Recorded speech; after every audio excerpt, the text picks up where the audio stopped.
একভাবে দেখলে এটা আন্তর্জাতিক প্রশ্ন, আরেকভাবে দেখলে এটা ঘরের প্রশ্ন। ইস্যুটা আবার ঘুরে ফিরে ইরান আর আমেরিকা, ট্রাম্প কি করতেছেন, কোন দিকে যাচ্ছে জিনিসটা, এটুকু আপনারা বাই দিস টাইম খবর পেয়ে গেছেন যে ট্রাম্প যুদ্ধ করার আর মুরুদ নাই, মুরুদ শেষ।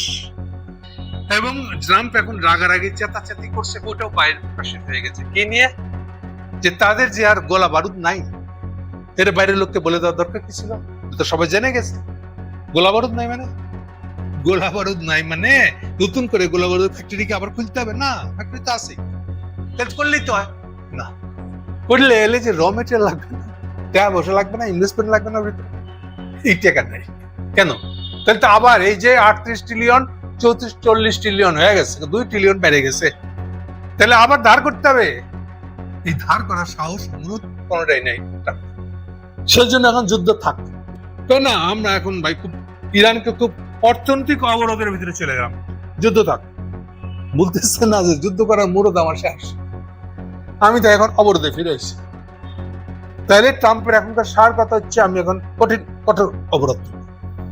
তো গত প্রায় 7 দিনই ধরতে পারেন, 5-7 দিন ধরে এটাই ছিল টপ, যে কঠোরতম অবরোধ নিয়ে আসতেছে ট্রাম্প, দুই পক্ষ হুমকি দিতেছে, ট্রাম্প বলতেছে যে ইরানের সাথে ব্যবসা করবে তার উপর অবরোধ দিবে, ইরানও বলতেছে যে আমার এনিমির সাথে সে যে একসাথে থাকবে, ঘষাঘষি করবে, আমার বিরুদ্ধে কোনো অস্ত্র সাহায্য বা কিছু একটা সাহায্য দিবে আমেরিকাকে, তাকে আমি আমার এনিমি মনে করবো। মানে কাকে বলছে বুঝছেন তো, বলছে এই যে মিডল ইস্টার্ন যে 7টা দেশ আছে, 5টা, যারা যেসব দেশেই আমেরিকান ঘাঁটি আছে, এই দেশগুলোকে মিন করছে, যে তোমরা যদি আমেরিকাকে হেল্প করো যে কোনো উপায়ে, যে কোনো মাধ্যমে, সৌদিতে টাকা আছে, তোমরা যদি আমেরিকাকে হেল্প করো তাহলে তুমি আমার আগাম ডিক্লেয়ার্ড এনিমি হইবা, ফলে আমি তোমার বিরুদ্ধে ব্যবস্থা নেব। তার মানে অলরেডি আমেরিকা এবং ইরান দুজনাই যার যার বন্ধুদের বিরুদ্ধে, মানে যার যার এনিমির বন্ধুদের বিরুদ্ধে কামান দেখে দিচ্ছে। এখন সবাই খালি ওয়েট করতেছে কি হয়, দেখি কোন দিকে যায়। ট্রাম্প যেটা দেখাতে চাচ্ছে ফাইনালি যেটা করবে ওই একই কথা, ডলার ব্যবহার করতে দিবে না। আগে ছিল শুধু হয়তো ইরান তো বহুদিন থেকে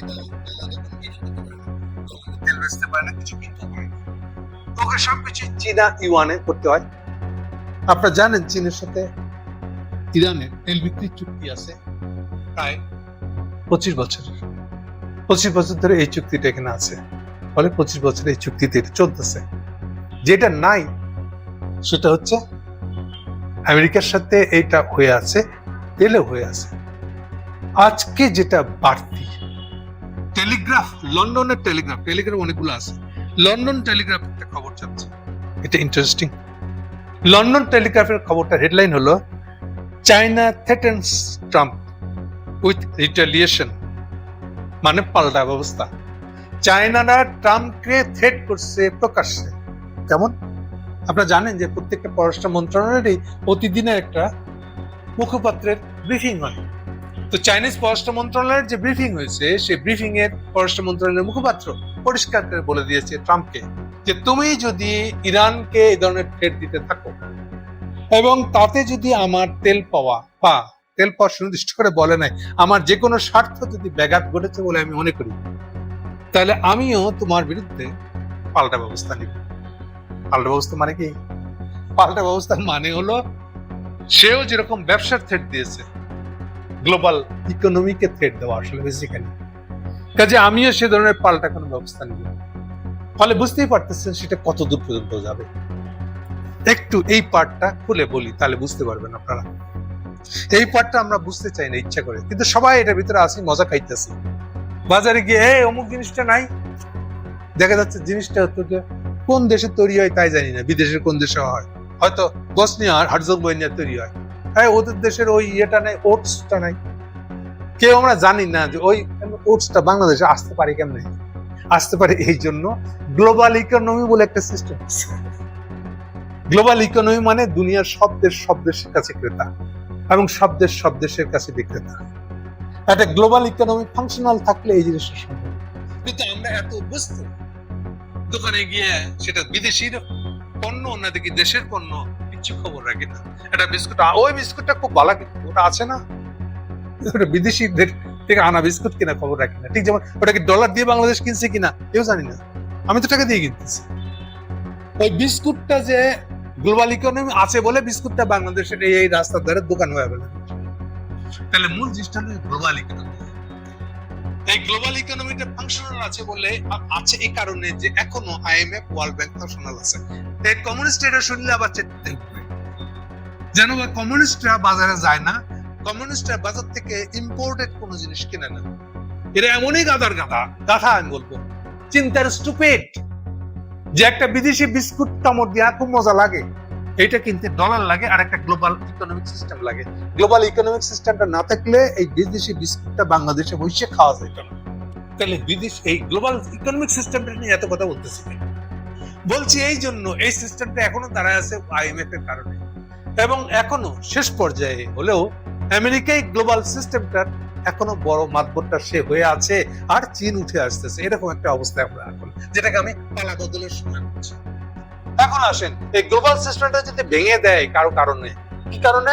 চীন আমেরিকাকে থ্রেট করছে, আমেরিকা ইরানকে থ্রেট করছে, এগুলো যদি চলতে থাকে এটাই আলটিমেটলি হবে যেটা গ্লোবাল এই বাণিজ্য ব্যবস্থাটা ভেঙে ফেলবে।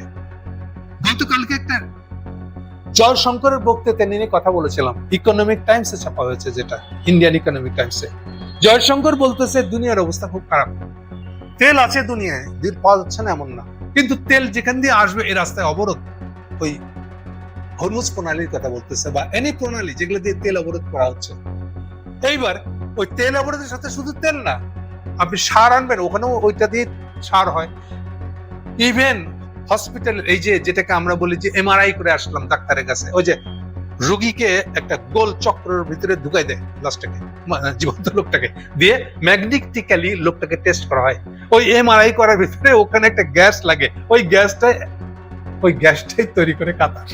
তাহলে কাতার যদি বোমা খায় তাহলে এই গ্যাসটা সাপ্লাই বন্ধ হয়ে যাবে, মানে আপনার হসপিটাল বন্ধ হয়ে যাবে। কথা বুঝছেন? এবার গ্লোবাল ইকোনমি কি জিনিস বুঝতেছেন? সারের ঘাটতি দেখা যাচ্ছে। কেন? সার সরবরাহ চলাচলে বাধা পাচ্ছে। এই মার্কেট গুলো সাজানো আছে, কোন দেশের পণ্যটা কোন দেশে যায়, ইউজুয়ালি তার একটা ইয়ে আছে। আপনি যখনই আরব থেকে তেল আনা, গ্যাস আসা বন্ধ করে দিচ্ছেন, তখন কি করছে? অল্টারনেটিভ যেগুলো আছে সেগুলো অল্প অল্প দিতে পারে। ধরেন যে আমাদের মালয়েশিয়া, সিঙ্গাপুরে আছে রিফাইনিং ফ্যাক্টরি, তেল নাই, রিফাইন করতে পারে। এগুলো জায়গা থেকে কোনো মতে একটা করে অল্প অল্প করে আইনে চলতেছে। তাহলে শেষ বিচারে এই জয়শঙ্করই বলতেছে এখনকার ক্রাইসিসটা হচ্ছে যে গ্লোবাল সিস্টেমটা ভেঙে পড়ছে। তাহলে গ্লোবাল সিস্টেমটা কি জিনিস আপনার জন্য? সিম্পলি এক প্যাকেট বিস্কুট, আপনার পছন্দের বিস্কুটটা দোকানে পাবেন না। গ্লোবাল সিস্টেমটা ভেঙে গেল, এই দেখেন ওটাকে গ্লোবাল সিস্টেম হচ্ছিল বাপ, ওটা কি জানি একটা অবস্থা, আমার না বুঝলেও চলবে, আসলে চলবে না। এই যে আপনি দোকানে গিয়ে একটা বিস্কুট কিনতে যান, পছন্দের বিস্কুট, ওটা পাবেন না, ওটা বিদেশি বিস্কুট, এটা পাবেন না। এনি বিদেশি পণ্য পাবেন না, যা দেশে তৈরি হয় না এই জিনিস পাবেন না। তাহলে পুরো জিনিসটা দাঁড়ায় আছে একটা গ্লোবাল মার্কেটের উপরে, গ্লোবাল এক্সচেঞ্জ, কার্ল মার্কসের কথা, বিনিময়, পণ্য বিনিময়, বাণিজ্য, আন্তঃরাষ্ট্রীয় বাণিজ্যের ভিতরে এই সিস্টেমটা দাঁড়ায় আছে। এই পালাবদলের সময় ট্রাম্প যুদ্ধে না পেরে যখন থ্রেট করতেছে, তখন পাল্টা চীন থ্রেট করতেছে। এই থ্রেটটা যুদ্ধের দিকে যাবে কিনা এটা ইম্পর্টেন্ট না মোটেও, তার থেকে ইম্পর্টেন্ট বেশি যে গ্লোবাল বাণিজ্য সিস্টেমটা ভেঙে পড়বে। এইটা হচ্ছে থ্রেট, এইটা বুঝতে শিখুন। তার বাড়ি দিক থেকে টেলিগ্রাফের নিউজটা মনে হচ্ছে যে পাল্টা যে চীন হুমকিটা দিল যে তুমি এমন কোন বিপদে যদি ফেলো ইরানকে, ইরান আমার তেলের সরবরাহকারী, যেটার কারণে আমি ইরান থেকে তেল পাচ্ছি না, যদি অবস্থা হয় তাহলে আমিও তোমাকে তোমার যেসব পণ্যের অন্য দেশ থেকে তুমি কেনো সেগুলোকে বাধা দেওয়ার আমার হাতে যেসব টুলস আছে তা সবকিছু দিয়ে ব্যবহার করবো। ফলে তোমাকেও আমি এমন কোন ভাষা করবো যে তোমার দেশের বাণিজ্য থেকে তুমি দূরে চলে যাবা, তোমার দেশে ইকোনমি যেন আরো বেশি সাফার হয় সেই ব্যবস্থা করবো আমি। সো গ্লোবাল বাণিজ্য যুদ্ধ শুরু হয়ে যাবে, কথা এক্স্যাক্টলি এরকম হবে।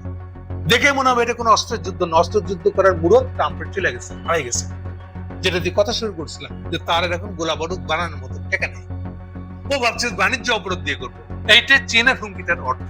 এটা বোঝানোর জন্য আপনাদেরকে আমি এত বড় কথা বললাম। তাহলে এটা সার কথা হচ্ছে যে গ্লোবাল বাণিজ্যিক ব্যবস্থা, আন্তঃরাষ্ট্রীয় বাণিজ্য সিস্টেমটা এটাই স্তব্ধ হয়ে গেলে পরে এটা প্রত্যেকের লোক, এটা আরেকটা আমাদের মতন দেশের জন্য হুমকি।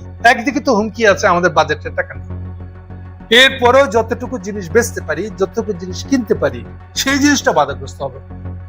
সাধারণ একটা পণ্য সেটাও কিনতে পারবেন না। এই দিকটার দিকে মনোযোগ আকর্ষণ করার জন্য ট্রাম্পের এই পাগলামি বেকুবিটার অর্থ আপনার সামনে